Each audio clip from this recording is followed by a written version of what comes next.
Eu acidentalmente matei meu namorado. Sim, isso foi de longe a pior coisa que aconteceu na minha vida. E eu gostaria de compartilhar com vocês esse momento assim que eu nem sei o que falar. Brian foi meu primeiro namorado. Cara, primeiro tudo. O primeiro homem que eu beijei, o primeiro homem que eu me entreguei. Tínhamos uma conexão incrível. Éramos um casal de verdade, de invejar muitas pessoas. Eu nasci nos Estados Unidos, mas sempre morei no Brasil. E depois de um tempo decidi voltar para os Estados Unidos para poder terminar meu ensino médio lá. Que era os sonhos dos meus pais e também o que seria melhor para mim. Lá eu conheci o Brian. Tivemos alguns dates e nos demos muito bem. Sério, a gente era feito um pro outro. Eu morava com a minha tia e ele já tinha terminado a faculdade, trabalhava com o pai dele. Ele tinha 25 e eu tinha 21 e éramos jovens. E como todos jovens, a gente gostava de sair, de curtir, pra beber com alguns amigos. Festa, curtição, essas coisas que jovens fazem. Até que um dia fomos convidados para ir para uma festa e fomos no carro do pai de Brian. Já que na época eu não tinha carro ainda. Porque meus pais não estavam com uma condição muito boa para poder comprar um carro para mim, então a gente sempre usava o carro do pai dele. A gente sempre ia pra festa de carro, com o carro dele ou com o carro do pai dele. E a gente bebia e nunca deu nada. Então, como de costume, a gente foi pra festa de carro, só eu e ele.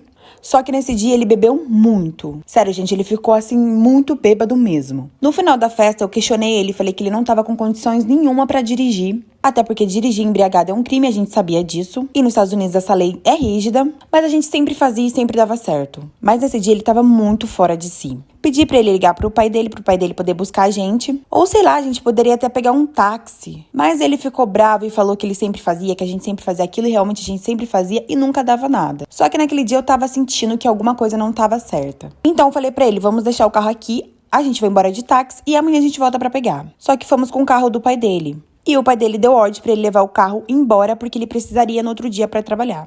E com isso não vimos outra saída, tivemos que ir embora de carro. Ele tava com zero condição de dirigir. Então eu pedi pra ele deixar eu fazer isso. Cara, eu também estava muito bêbada. Mas ele estava pior do que eu, então entre eu e ele eu preferi eu dirigir. Porque eu tinha certeza que ele não ia ter condição nenhuma e ia dar ruim. E assim fiz. Peguei o carro e saímos da festa. No meio do caminho eu não estava me sentindo muito bem, mas me mantive firme.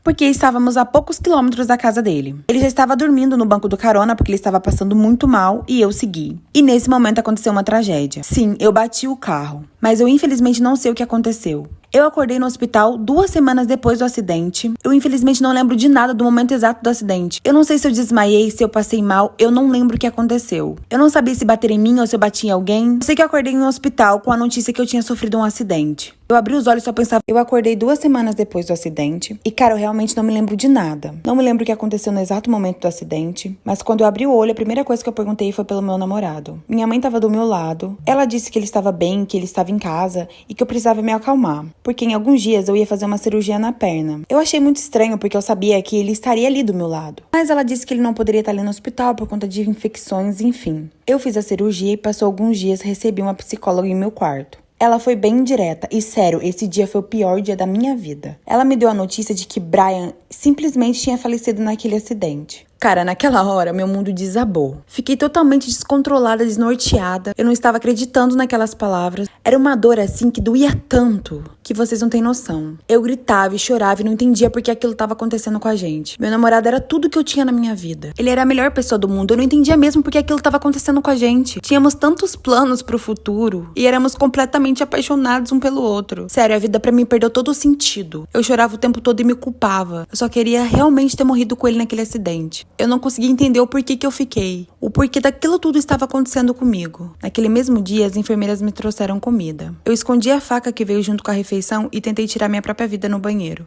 Pra mim, nada fazia mais sentido. Mas infelizmente, uma enfermeira entrou no banheiro e me socorreu. Juro, a vida pra mim não tinha mais sentido. Eu era responsável pela morte da pessoa que eu mais amei na vida. Nada de pior poderia acontecer. Fiquei internada por mais alguns dias, me recuperando da cirurgia. E quando eu pensei que eu fosse voltar pra casa, tudo de pior aconteceu. Uma autoridade e o advogado da minha família entrou no meu quarto. E recebi a notícia que eu estava presa. Sim, por estar alcoolizada e por Brian ter perdido a vida. Cara, eu nunca fui criminosa, eu nunca fiz mal pra ninguém. Sempre fui uma filha exemplar, uma menina boa. E agora eu iria passar 10 anos da minha vida presa. E ainda conviver com a ideia de que meu namorado foi por minha culpa. Simplesmente foram dias horríveis. Por várias vezes eu tentei tirar minha vida. E até hoje eu não me perdoo por tudo que aconteceu. Já se passaram 8 anos. E enfim consegui 2 anos em liberdade. Não sei como vai ser minha vida daqui pra frente. Nem sei se quero viver. Mas estou tentando dia por dia. E carrego essa dor insuportável no meu peito. Sei que fomos muitos irresponsáveis, mas eu nunca pensei que o tamanho dessa irresponsabilidade fosse ser tão grande e fosse me custar a vida. Quando eu falo que ter boa relação com sogra é um privilégio, é porque é exatamente isso que eu acho. Vou te contar do dia que eu dei um cacete na minha sogra. Ela mereceu. Quando eu e meu cônjuge éramos apenas namorados, quando a gente namorava, eu e ela, nós éramos besties. Tipo, a gente era super amigas. Essa mulher me amava, ou pelo menos ela fingia extremamente bem. Quando eu e meu amor brigávamos, ela me defendia com unhas e dentes. E eu gostava realmente dela, não era falsidade. Só que quando a gente casa, as coisas mudam. Quem é casada sabe. E quem é casada com o preferido, essa aí sabe mais do que qualquer uma. Que foi o meu caso. Eu casei com o filho preferido. Aí, quando ele morava com a mãe dele, lógico que ele fazia de tudo pra mãe dele, né? Só que quando a gente casou, a prioridade dele virou quem? Eu. E aí, menina, quando a gente casou, o mundo dessa mulher desabou. Acabou o mundo dela. Daí, ela sempre mandava indiretinha como se eu não merecesse o filho dela, sabe? Até que um dia, menina, eu e essa mulher, a gente se desentendeu. Por quê? Ela tinha 2 filhos do último casamento dela. E, tipo, os filhos dela eram crianças, sabe? Tipo, uns 6 anos. Irmãos do meu cônjuge, só que de outro casamento. Eram, tipo, crianças novinhas. Gêmeos. E aí, toda vez que essas bênçãos, anjos do Senhor, vinham na minha casa, eles faziam o que eles queriam. Tipo assim, sabe aquelas crianças dos dentinhos pra frente? Não brincam em serviço, eles atazanam mesmo. Tipo, corre pela casa, sobe em cima do lustre, dá tapa na cara da gente, pisa na cabeça. Era algo semelhante a isso. E eu nunca falava nada, tipo, eu sempre deixei. Só que teve um dia que eles entraram correndo no meu quarto e bagunça, bagunça, bagunça, e eu escutei um barulho de algo quebrando. Amor, era a minha base mais cara de todas. Eles quebraram e saíram do quarto, tipo, correndo e rindo. E essa casa é um parque de diversões. Aí, nesse dia, eu falei pra ela que não ia deixar mais eles entrarem no meu quarto porque eles estavam mexendo nas minhas coisas e quebrando. Só isso. Menina, essa mulher parece que eu xinguei os filhos dela. Ela não gostou não, achou super ruim. Ela falou que não ia pagar base porque criança é assim mesmo. E que ia falar pro filho dela, pro filhinho, pro filhote dela, que eu tava expulsando as crianças da minha casa. E aí ela falou a famigerada frase, ela falou assim pra mim: porque aonde não cabe os meus filhos, não me cabe também. Mas puta que pariu, seus filhos também parecem o Tasmania do Looney Tunes? Fica complicado. Aí eu não me aguentei, falei: pois então você não cabe na casa de ninguém, que você não tá cabendo. Que ninguém vai te falar, né? Mas eu tô te falando, ninguém aguenta suas crias não, minha filha. E eu não te expulsei, mas já que você tá falando, pode ir embora.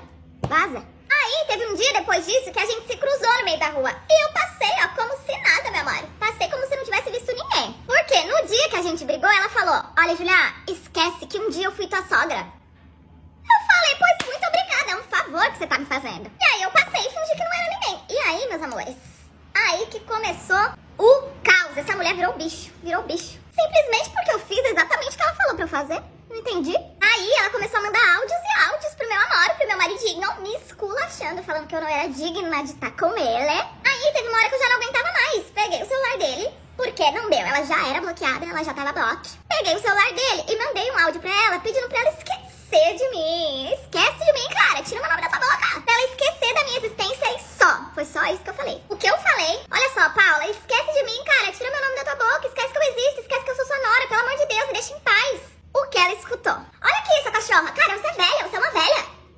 Ninguém te quer, tudo seu aí tá caído, velho, para de falar de mim. Foi assim, foi assim. Eu falei uma coisa, ela escutou outra. E aí, meus amores? Aí, meus amores, no outro dia, ela ligou pro filhinho dela, pro meu maridão, e falou que eu tinha xingado ela de tudo que é nome. Aí eu falei: o quê? É o quê? Meu filho, eu tenho provas. Eu falo o que eu falo, eu provo. Peguei o áudio que tava no celular dele e mostrei pra ele. Falei: ó, não falei, não xinguei ela de nada. Aí, até aí, tudo bem. Aí ele falou que ia na casa dela, porque o cão morava ao nosso lado. Bem que dizem que o inimigo, ele tá sempre mais perto do que a gente imagina. Enfim, ele foi lá e eu falei: papai, agora eu estourei. Vou ver o que a Coroca tá falando de mim por aí. Ele deixou o smart dele em casa.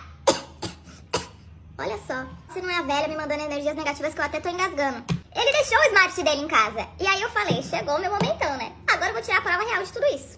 Resolvi que ia ver o que ela tinha respondido depois do meu áudio, porque eu não tinha visto. Menina, essa mulher, ela me xingou de coisas assim que não tá nem no dicionário.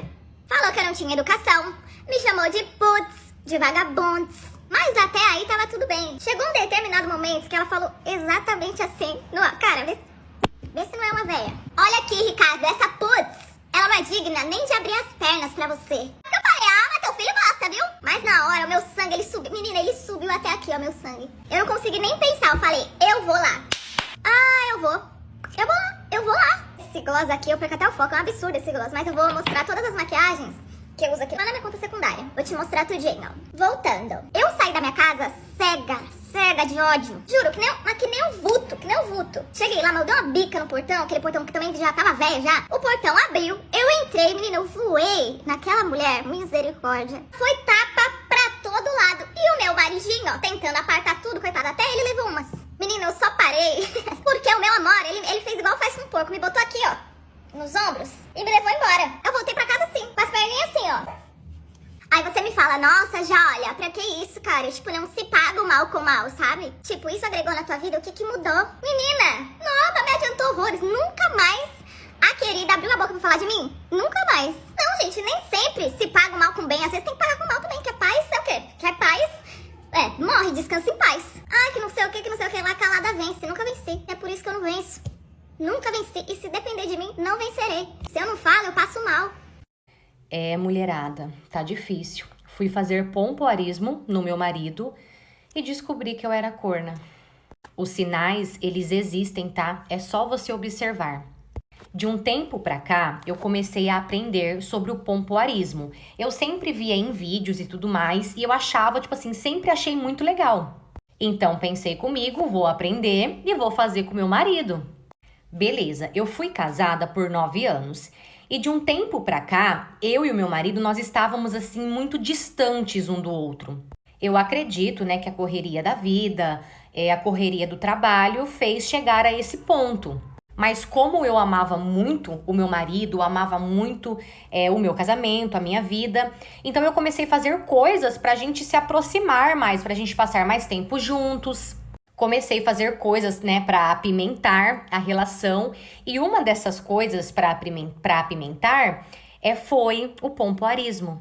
Até porque, né, segundo quem ensina, fala que isso deixa os homens loucos. E eu, além de aprender o pompoarismo, eu aprendi a fazer sentando. Enfim, um certo dia eu mandei uma mensagem pro meu marido, chamando ele pra gente sair, dar uma volta, jantar fora. Perguntei pra ele o que ele achava e ele disse que super tinha gostado da minha ideia, que era uma ideia muito boa. Beleza, fomos, jantamos, bebemos, rimos, conversamos e fomos pra nossa casa. Chegando em casa, começamos a nos beijar. Então chegamos em casa, começamos a nos beijar, o clima começou a esquentar, o fogo rolando. Até que lá no meio do vucu-vucu, eu fui sentar, né, para poder praticar aquilo que eu aprendi. E sim, gente, deu muito, mas muito certo. Ele realmente ficou assim, louco. Fazia tempo, viu, que eu não via ele daquele jeito. E eu fiquei tão feliz de ter dado certo, sabe? Enfim, terminamos, fomos tomar um banho e dormimos. 3 dias depois, a gente estava na piscina, só eu e ele, até que ele chegou em mim e disse se poderia me fazer uma pergunta. E eu respondi que sim. E então ele, todo tímido, começou a perguntar aonde que eu aprendi a fazer aquilo que eu tinha feito no sexo. Que no caso era o pompoarismo. Perguntei pra ele se foi ruim e ele disse que não, que foi uma experiência nova, muito gostosa e que por isso ele estava perguntando. Então falei pra ele que eu tinha visto num vídeo e que eu aprendi pra fazer com ele. Tá bom, só que o problema foi que eu encanei. Porque, ó, tipo assim, você conhece o seu parceiro, você conhece a sua parceira, você sabe quando tem alguma coisa de errado. E a forma com que ele me perguntou isso foi muito específica, não foi normal. Até porque o meu marido nunca foi de prestar atenção em nada.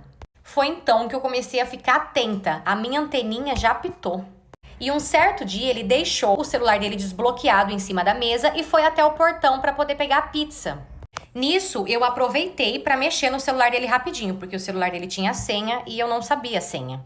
Então, comecei a mexer no WhatsApp rapidinho e quando eu entrei nas conversas arquivadas, tinha lá uma conversa dele com uma outra mulher. E até de amor ele chamava ela. E quando eu vi aquilo, eu corri rapidamente pro banheiro e me tranquei, porque só assim para eu conseguir terminar de ler tudo.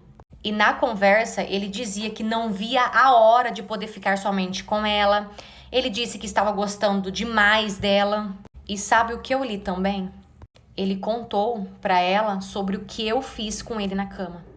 Ele disse assim: ontem a minha mulher fez aquilo que você faz quando você aperta o meu.